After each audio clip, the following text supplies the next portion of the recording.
Alright, so your step 1 is complete. You've amassed a nice library. Plenty of good games to choose from. You got yourself systems. But what if you don't have a CRT? That's where the issue comes in. RCA doesn't necessarily go too well with HDMI.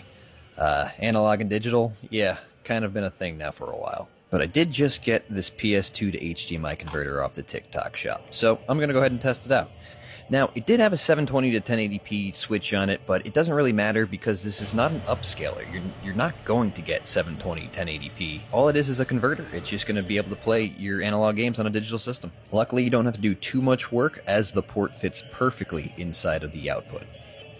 In fact, the same thing can be said if you have a PS1, because it uses the same exact type of output.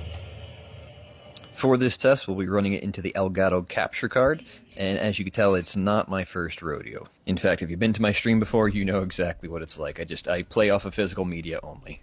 And as you can see, we have it running, and even though it's going through a capture card, it doesn't really have a delay, and it's not too shabby. And with programs like OBS, you can just straight up give this the streamer treatment. Just take the same image, crop it 4 different ways, put a blur on it, and yeah, good to go. So overall, if you're just looking to move your stuff onto a digital screen and you don't want to spend too much money, yeah, this is a great choice. This is a great starting point.